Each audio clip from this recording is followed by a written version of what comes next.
अस्सलाम वालेकुम नाजरीन, मैं हूं डॉक्टर आबिद अब्बासी और आप देख रहे हैं अदराक न्यूज़। आज पाकिस्तान में सदर पाकिस्तान की जो सदारत की मुद्दत है वो ख़त्म होने जा रही है रात 12 बजे, और हर तरफ चेमे गोयां हैं कि सदर पाकिस्तान अपनी मुद्दत ख़त्म करके घर जाएंगे, कंटिन्यू करेंगे तो उसके कॉन्सिक्वेंसेस क्या हैं, और अगर वो घर जाते हैं तो क्या होगा पाकिस्तान में, ओहदा सदारत किसके पास जाएगा। इन तमाम बातों पर बात करने के साथ साथ हम इस बात पर भी बात करेंगे, इस चीज़ पर भी हम थोड़ी सी रोशनी डालेंगे कि पाकिस्तान में जो सदारती ओहदा है उसकी अहमियत क्या है, और सदर पाकिस्तान का ओहदा पाकिस्तान के आइन के अंदर आया कब। तो इन तमाम बातों पे हम बात करेंगे। सदर पाकिस्तान आरिफ अलवी जो पीटीआई के एक अहम रुकन थे, और हम सब जानते हैं कि उनका माजी जो है वो जमात इस्लामी से उन्होंने अपना कैरियर शुरू किया था, और बाद में वो इमरान खान के साथ पीटीआई में शामिल हुए, और एक तवील रफ़ाकत के बाद जब पीटीआई 2018 में बरसर इक़्तिदार आई तो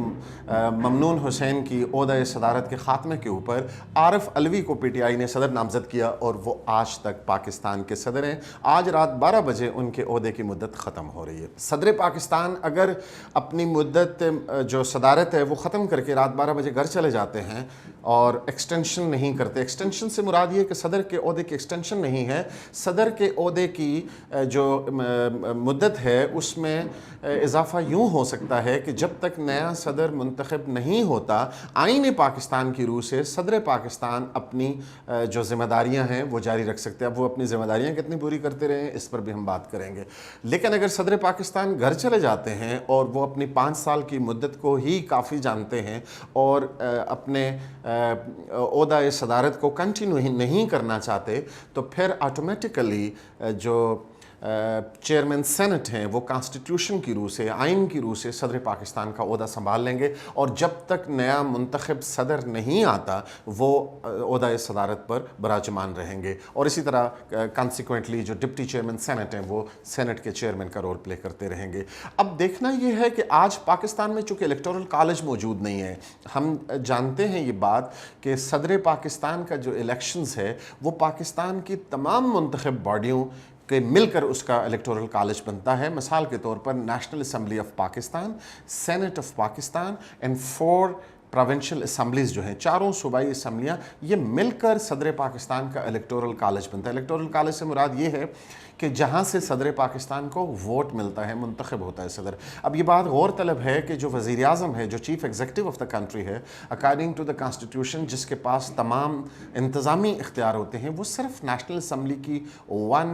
51% वोट यानी 172 वोट्स जो हैं नेशनल असम्बली के, उनसे मुंतखब होता है। लेकिन सदर पाकिस्तान के लिए ये ज़रूरी है क्योंकि सदर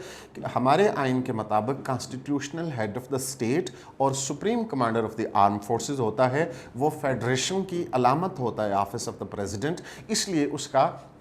4 सूबाई असम्बलियों से, सेनेट और नेशनल असम्बली से मुश्तरका तौर पर वो मुंतखब होता है। लेकिन चूँकि हमारे यहाँ इस वक्त पाकिस्तान के अंदर ना तो नेशनल असम्बली है ना ही प्रोविंशियल असम्बलीज़ हैं, सेनेट है उसकी मुद्दत भी हम देखते हैं कि नेक्स्ट ईयर मार्च में आधा सेनेट जो है वो ख़त्म हो जाएगी और फिर नया इलेक्शन होगा। लेकिन इस वक्त पाकिस्तान में सदर पाकिस्तान का इलेक्टोरल कॉलेज नहीं है, और जब नए इलेक्शन होंगे, नई असम्बलीज़ मार्ज़ वजूद में आएंगी, तो तभी सदर पाकिस्तान के इलेक्शन हो सकते हैं। जो भी सदर बनेगा, आरिफ अलवी कंटिन्यू करते हैं या चेयरमैन सेनेट जो हैं वो बतौर सदर के कायम मकाम सदर के इख्तियारात संभालते हैं, वो उस वक्त तक सदर रहेंगे जब तक नई असम्बलीज़ आती, मार्ज़ वजूद में आती, नए इलेक्शन की सूरत में। अब खुदा जाने कि पाकिस्तान में इलेक्शन कब होते हैं। आइन की रूह से तो 90 डेज़ में इलेक्शन होते हैं जब असम्बलियाँ टूटती हैं, लेकिन अभी तक उसके लिए मंजरनामा वाज़े नहीं है। अब हम देखते हैं आरिफ अलवी साहब का दौर जो है 5 साला, वो अगरचे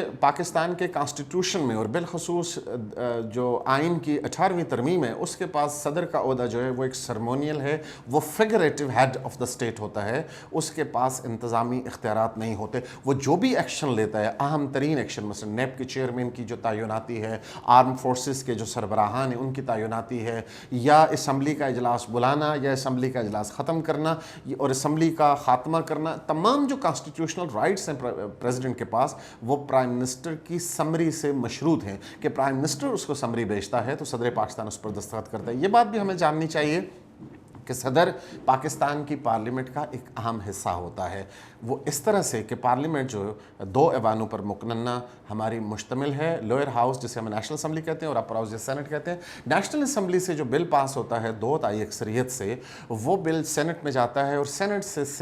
سمپل میجارٹی سے پاس ہونے کے بعد وہ صدر پاکستان کے پاس ریکٹیفیکیشن کے لیے جاتا ہے. جب تک صدر اس بل پر دستخط نہیں کرتے وہ آئین کا حصہ نہیں بنتا. لیکن صدر کے پاس بھی محدود اختیار اس سینس میں ہے کہ وہ اس بل کو کچھ دنوں کے لیے, یعنی 15 دنوں کے لیے, 14 دنوں کے لیے اپنے پاس رکھ سکتے ہیں, اور یا تو وہ اسے واپس بھیجیں گے اعتراضات لگا کر سینٹ کے ہاں, اور دوبارہ سے وہ پروسیس ہوگا, اور اگر سینٹ اس کو پھر پاس کر کے, نیشنل اسمبلی بھی پاس کر کے دوبارہ بھیج دیتی ہے, تو پھر صدر کے پاس اختیار نہیں رہتا سوائے سگنیچر کرنے کے, اور صدر اس پر اگر دستخط نہیں کرتے تو 14 دن کے بعد وہ آٹومیٹکلی آئین پاکستان کا حصہ بن جاتا ہے. ہم نے دیکھا کہ عارف علوی صاحب اس عہدے کے اوپر 5 سال براجمان رہے, لیکن ان کا عہد جو ہے وہ صدر پاکستان کے مقام و مرتبے کے حوالے سے کچھ کنٹروورسیز کا شکار رہا. ہم نے دیکھا کہ صدر پاکستان جب کوئی منتخب ہوتا ہے, اگرچہ پارلیمنٹری ڈیموکریٹک سسٹم کے اندر صدر بھی جو ہوتا ہے وہ کسی پارٹی کا نومینی ہوتا ہے, اور عارف علوی بھی نومینی تھے پاکستان تحریک انصاف کے, لیکن پھر ہم نے دیکھا کہ انہوں نے بطور صدر پاکستان کچھ اس طرح کے اقدامات کی. مثال کے طور پر ہم دیکھتے ہیں کہ 2013 کے الیکشن کے بعد جب میاں نواز شریف الیکٹ ہوئے تو اس وقت پاکستان کے پریزیڈنٹ آصف علی زرداری تھے جو پاکستان پیپلز پارٹی کے نومینی تھے, اور انہوں نے بڑی جو ہے خوش اسلوبی سے اور بڑی فراخ دلی سے میاں محمد نواز شریف سے ان کے عہدے کا حلف لیا. اسی طرح ممنون حسین جو رہنما تھے پاکستان مسلم لیگ نواز کے اور نومینی میں تھے پاکستان مسلم لیگ نواز کے, جب 2018 میں عمران خان, چونکہ ہم سب جانتے ہیں کہ بڑا ان کا لاگر ہیڈز کے اوپر تھیں دونوں پولیٹیکل پارٹیز, بڑا سخت ان کے ہاں ایک جو ہے وہ پولیٹیکل کنفلکٹ تھا, اور آپس میں وہ لڑ کے ایک دوسرے کے جو ہے وہ مخالف پارٹیوں کے طور پہ الیکٹ ہو کے آئے تھے, لیکن اس کے باوجود ممنون حسین نے بڑی فراخ دلی سے اور بڑی خوش اسلوبی سے عمران خان صاحب سے حلف لیا. لیکن ہم نے دیکھا کہ 2022 میں جب عمران خان کے خلاف ایک constitutionally vote of no confidence کامیاب ہوئی اور ان کو عہدے سے جانا پڑا, نیا پرائم منسٹر منتخب ہوا میاں محمد شہباز شریف صاحب, لیکن عارف علوی صاحب نے ان سے عہدے کا حلف لینے سے انکار کر دیا, اور یہ بڑا ہی ایک ان سرمونیل قسم کا ان کا جسچر تھا. پھر ہم نے دیکھا کہ جب آرم فورسز کی تعیناتی تھی تو ان کا کردار بھی جو ہے وہ کوٹ اینڈ کوٹ ایک جو ہے وہ مشکوک تھا, اس طرح سے کہ وہ یہاں سے فلائی کر کے عمران خان صاحب لاہور میں تھے تو ان سے مشورہ کرنے گئے. کچھ لوگوں کا یہ خیال ہے کہ وہ اس بل کے اوپر جو آرمی چیف کی تعیناتی کا جو سمری تھی پرائم منسٹر کی طرف سے اس پر دستخط کر کے وہ لاہور گئے تھے, لیکن عمومی تاثر یہ ہے کہ انہوں نے جا کے پہلے اپنی پارٹی کے چیف سے ہدایات لیں کہ وہ اس کے اوپر دستخط کریں یا نہ کریں, اور مشاورت کے بعد انہوں نے دستخط کیے. یہ بھی ایک ایسی بات تھی جو صدر پاکستان کے عہدے کے جو نشان نہیں تھی. پھر ہم دیکھتے ہیں کہ وہ کراچی کے گیسٹ جو یہ گورنر ہاؤس ہے اس میں وہ ایک تقریب کرتے ہیں جو خالصتاً ان کے بیٹے کی بزنس جو پروموشن کی تقریب تھی, اس میں وہ بطور صدر پاکستان تقریر بھی کرتے ہیں, اور کچھ لوگوں کا خیال ہے کہ اس میں جو ایکسپینسز تھے, جو ایکسپینڈیچرز ہوئے تھے وہ سارے اسٹیٹ ایکسچیکر سے ہوئے تھے, قومی خزانے سے ہوئے تھے. تو یہ بھی ایک ایسی چیز تھی جو صدر پاکستان کے شاہ نشان نہیں تھی. ہم نے دیکھا کہ ممنون حسین, چونکہ یہ میں پہلے عرض کر چکا ہوں کہ پاکستان کے کانسٹیٹیوشن کے مطابق صدر پاکستان ایک فگریٹو ہیڈ آف دا اسٹیٹ ہیں, وہ بہت بڑا عزت والا عہدہ ہے, لیکن ان کے پاس انتظامی اختیارات نہیں ہوتے. لیکن اس کے باوجود ہم نے دیکھا کہ جب آصف علی زرداری پاکستان کے پریزیڈنٹ تھے تو انہوں نے بہت سارے ایسے اقدامات کیے کہ وہ لائم لائٹ میں رہے, خبروں میں رہے, اور بڑا یوں فیل ہوتا تھا کہ کوئی شخص صدر پاکستان ہے. ممنون حسین جو ایک کمزور صدر ہم انہیں کہیں تو انہوں نے بھی, چونکہ وہ ایک لٹریری آدمی تھے, ادب سے ان کی دلچسپی تھی, تو بڑے زبردست قسم کی ادبی جو محافل تھیں انہوں نے وہاں پہ کیں, اور ملک بھر سے جو ادب سے منسلک لوگ تھے ان لوگوں کی وہ خیر خواہی کرتے رہے, ان لوگوں کو وہ سرپرستی فرماتے رہے, اور ایوان صدر جو ہے وہ لٹریچر اور لٹریری چیزوں کا ایک ہب رہا ان کے دور میں. لیکن عارف علوی کے دور میں ہم دیکھتے ہیں کہ اس میں صدر پاکستان جو ہے وہ پی ٹی آئی کے صدر زیادہ محسوس ہوئے, اور پاکستان کے constitutional head of the state وہ कम महसूस हुए जो कि उनका ओहदा था। अगर हम सदर के माजी के ऊपर पाकिस्तान की तारीख़ के हवाले से बात करें तो हमें ये जानना चाहिए कि गवर्नर जनरल का ओहदा था पाकिस्तान में 1956 के कॉन्स्टिट्यूशन के पास होने से पहले पाकिस्तान में सदर पाकिस्तान का ओहदा नहीं था। गवर्नर जनरल का जो ओहदा था वो हमारी लेगेसी थी, जो ब्रिटिश जो कॉलोनियल रूल था उसकी लेगेसी थी जो हमने इनहेरिट की। और कायद-ए-आज़म मोहम्मद अली जना बानी पाकिस्तान के पहले गवर्नर जनरल बने। आपकी 1 साल की वफ़ात के बाद ख्वाजा नाज़िमुद्दीन पाकिस्तान के गवर्नर जनरल बने, और फिर मलिक ग़ुलाम मोहम्मद जो है वो गवर्नर जनरल बने, और फिर आखिर में सिकंदर मिर्ज़ा पाकिस्तान के गवर्नर जनरल बने। सिकंदर मिर्ज़ा वो शख्स थे, major general retired Sikandar Mirza, जो गवर्नर जनरल थे। तो पाकिस्तान का आइन जो है वो पहला आइन पाकिस्तान बनाने में कामयाब हुआ 9 साल की जदोजहद के बाद। 1956 का आइन उसको हम कहते हैं, वो यूनिकैमरल आइन था, उसमें सेनेट नहीं था, और उस आइन के अंदर गवर्नर जनरल का ओहदा नहीं था, बल्कि सदर पाकिस्तान के ओहदे ने रिप्लेस किया था गवर्नर जनरल के ओहदे को। और जो सिकंदर मिर्ज़ा थे उन्होंने उसी आइन के तहत सदर पाकिस्तान अपने आप को मुंतखब करवाया, उस आइन के ऊपर दस्तखत किए बतौर सदर पाकिस्तान के, और फिर उसी आइन को उन्होंने एब्रोगेट कर दिया। ये भी तारीख़ का एक वाक़या है कि सिकंदर मिर्ज़ा ख़ुद जिस आइन के तहत वो मुंतखब हुए थे उस आइन को उन्होंने एब्रोगेट कर दिया 20 अक्टूबर 1958 को, और मुल्क में मार्शल लॉ लगा दिया। सिर्फ 20 दिनों के बाद उस वक्त के कमांडर इन चीफ जो जनरल अयूब खान थे, उन्होंने सिकंदर मिर्ज़ा से बज़ौर ताकत इक़्तिदार ले लिया। उनको पाकिस्तान में पहले कोयटा में ज़ियारत के मकाम पर उनको रखा, उनसे इस्तीफ़ा लेकर, और ख़ुद कमांडर इन चीफ जो हैं वो मार्शल लॉ एडमिनिस्ट्रेटर बन गए, चीफ में बाद में वो फील्ड मार्शल बन गए। फिर उन्होंने और सिकंदर मिर्ज़ा जो हैं वो कुछ दिनों के बाद उनको इंग्लैंड जलावतन कर दिया गया, और फिर वो वहीं पे बहुत हम्बल किस्म के काम करते रहे। फिर उनकी इंतकाल वहीं पे हो गया, इवन कि उनकी लाश भी पाकिस्तान नहीं आ सकी, वो पाकिस्तान में दफन भी नहीं हो सके। तो उसके बाद अयूब खान ने 1962 में एक आइन दिया जो खालिस्तान सदारती आइन था। उसके अंदर प्राइम मिनिस्टर का ओहदा नहीं था, यानी सदर Pakistan chief executive of the state, यानी इंतज़ामी सरबराह भी था, आइनी सरबराह भी था। दोनों ओहदे सदर पाकिस्तान के पास थे, और अयूब खान सदर थे। 1965 में जो इलेक्शंस होते हैं सदारती इलेक्शन, उनमें फ़ातिमा जना उनके मद्दे मुकाबल थी। तमाम पोलिटिकल पार्टीज़ फ़ातिमा जना के हक़ में थी, लेकिन वो भी इलेक्शन ना जीत सकी, और अयूब खान 5 साल तक सदर बने। इसमें एक बड़ी इंपॉर्टेंट चीज़ ये है कि अयूब खान का जो 1962 का कॉन्स्टिट्यूशन था, उस कॉन्स्टिट्यूशन के तहत अगर सदर, मैं ये अर्ज़ करता चलूँ कि सदर पाकिस्तान को ओहदे से हटाने के जो तरीके हैं वो ये हैं कि या तो सदर ख़ुद इस्तीफ़ा दे दें, या सदर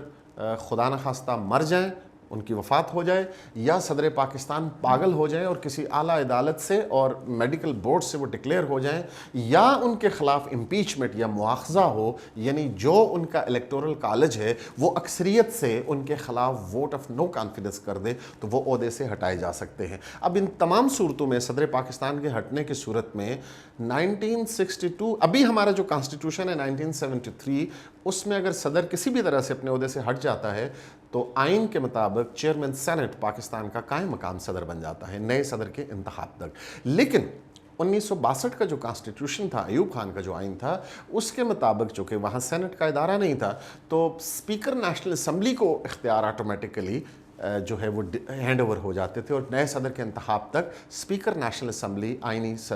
जो मुल्क का सदर या चीफ एग्जीक्यूटिव भी और कॉन्स्टिट्यूशनल हेड भी रहता था। लेकिन अयूब खान ने जब इस्तीफ़ा दिया 25 मार्च 1969 को, तो उन्होंने इक़्तिदार का अपने आइन के तहत अपने स्पीकर नेशनल असम्बली के हवाले नहीं किया, यानी अपना बनाया हुआ आइन ख़ुद उन्होंने एब्रोगेट कर दिया, उसकी ख़ुद खिलाफ वर्जी कर दी, और इक़्तिदार जो है वो उस वक्त के commander in chief general Yahya Khan के हवाले किया। फिर हम देखते हैं कि जनरल यहिया खान पाकिस्तान के सदर भी रहे, कमांडर इन चीफ भी रहे, और उन्होंने इलेक्शंस करवाए 1970 के, जो उस तहरीक की जो 1968 और 69 की बहुत ज़बरदस्त तहरीक थी, बड़ी स्ट्रॉन्ग मूवमेंट थी, उसके नतीजे में जो 3 उसकी डिमांड्स थी वो पूरी की गई। 1 यूनिट को तोड़ दिया गया, नए इलेक्शन, अयूब खान का इस्तीफ़ा, ये 3 उसके डिमांड्स थे। तो यहिया खान ने इलेक्शन करवाए पहली दफ़ा पाकिस्तान में। 1947 को पाकिस्तान बना, 1970 में पाकिस्तान में पहले इलेक्शन हुए जो यूनिवर्सल एडल्ट फ्रेंचाइज बेस पर, यानी एक आदमी एक वोट की बुनियाद पर पहला इलेक्शन 1970 में हुआ, और अनफॉर्चुनेटली उन इलेक्शन के नतीजे में पाकिस्तान टूट गया, आधा मुल्क हमसे अलहदा हो गया। ईस्ट पाकिस्तान जो बचा खुचा पाकिस्तान था, जो वेस्ट पाकिस्तान जिसको उस वक्त कहा जाता था, जो आज का हमारा पाकिस्तान है, चूँकि वो इलेक्शन आइन तो टूट गया था, आर्मी चीफ ने जो है वो कमांडर इन चीफ ने इक़्तिदार संभाला हुआ था, तो उन्होंने LFO के तहत, लीगल फ्रेमवर्क आर्डर के तहत इलेक्शन करवाए, और उन इलेक्शन के नतीजे में जो वेस्ट पाकिस्तान में, जो हमारा पाकिस्तान बदकिस्मती से बचा था, वहाँ पे जुल्फ़िकार अली भुट्टो पाकिस्तान पीपल्स पार्टी के सरबराह अक्सरियत में थे, तो उनको उस LFO के तहत सदर पाकिस्तान और मार्शल लॉ एडमिनिस्ट्रेटर, यानी वो तारीख़ में पहले सिविलियन मार्शल लॉ एडमिनिस्ट्रेटर थे, उनके हवाले इक़्तिदार किया गया। 4 महीने तक वो मार्शल लॉ एडमिनिस्ट्रेटर रहे, फिर 1 साल में उन्होंने एक अबूरी आइन बनाया, और फिर 1973 का कॉन्स्टिट्यूशन जो आज तक पाकिस्तान में नाफिज है वो बना। और उस कॉन्स्टिट्यूशन के तहत चूँकि इंतज़ामी सरबराह के पास ज़्यादा इख्तियारात थे, और पार्लियामेंट्री डेमोक्रेसी में, वेस्टमिनिस्टर डेमोक्रेसी में इख्तियार प्राइम मिनिस्टर के पास ही होते हैं, तो जुल्फ़िकार अली भुट्टो सदारत से अलग होकर ख़ुद जो है वो प्राइम मिनिस्टर बन गए, और उस वक्त के जो स्पीकर चौधरी फजल इलाही थे उनको पाकिस्तान का सदर मुंतखब करवा लिया गया। उसके बाद हम देखते हैं कि 1977 के इलेक्शंस हैं, उन इलेक्शन के नतीजे में बड़ी कंट्रोवर्सी क्रिएट हुई, बहुत लंबी एक तहरीक थी PNA की। उसके नतीजे में जुल्फ़िकार अली भुट्टो की हुकूमत का तख्ता उलट दिया गया, और जनरल ज़िया-उल हक़ पाकिस्तान में चीफ मार्शल लॉ एडमिनिस्ट्रेटर बनकर उन्होंने पाकिस्तान में मार्शल लॉ कायम किया, और फिर कुछ अरसे के बाद वो सदर पाकिस्तान भी बन गए। फिर 1984 में उन्होंने रेफरेंडम करवाया, और उस रेफरेंडम के नतीजे में 5 साल के लिए ख़ुद को सदर मुंतखब कराया। 1985 में एक इलेक्शन हुए, और उसके नतीजे में जो